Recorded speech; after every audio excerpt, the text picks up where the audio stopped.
Mali kunnafoni jabarin lajɛbagaw aw minnu bɛ an filɛ sanga ni a ka wagati an ka bɔlɔlɔsiraw fɛ n'o de ye Mali kunnafoni show ye an b'a fɔ k'aw ni ɲantuma bi ye jumadon novembre kalo tile 18 san 2022 an b'a fɔ ko aw ni ɲantuma aw bɛ sigilen k'aw ka bamanankan kunnafoni min makɔnɔ o wagati sera aw bisimila ko kura.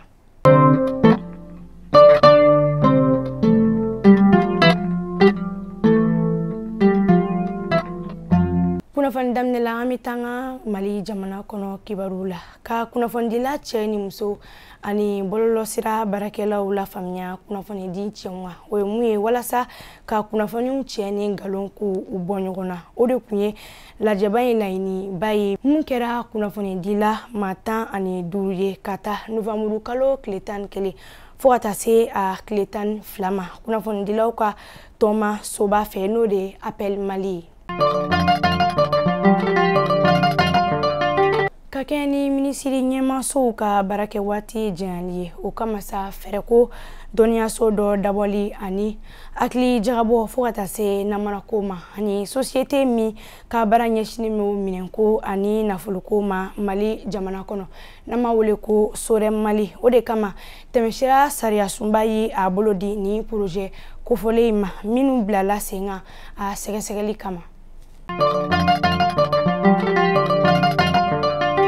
An bɛ taa Burkina Faso jamana kan Mali jamana lakanani ani kɛlɛdenkɔrɔw minisiri n'o ye colonel Sadio Kamara ani ciden jɛkulu dɔ ye baara ni teriya taama kɛ Burkina Faso jamana kan ka bɛn novembre kalo tile 11 ma san 2022 o taama in senfɛ sa colonel Sadio Kamara fo ka taa se a jɛɲɔgɔnkɛ ma Burkina bɛ colonel Major Kasum Kulubali ye hakili falen kɛ walasa jamana lakanako bɛ se ka sabati cogoya min na.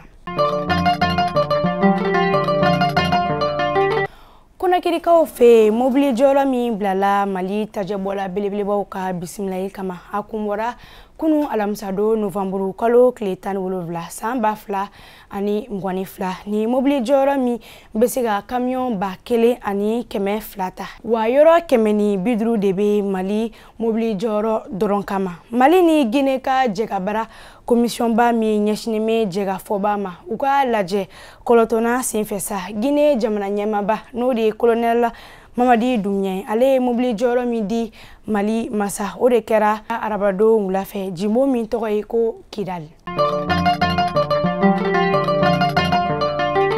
An bɛ taa Yanfoyila dugu fila min bɛ n'o de ye kalanko ani kalanna nin dugu kofɔlen fila in kunkarila ɲɔgɔn na kunu alamisadon novembre kalo tile 17 san 2022 u ka ɲɛfɔli la sa ko ni kɛlɛ kunba in bɛ ladala sanu pani bɔrɔ mun jiginna kalanko dugu kɔnɔna na o de kɛra ni dugu kɔfɔlen fila in ka lafaamuyali baliya ye.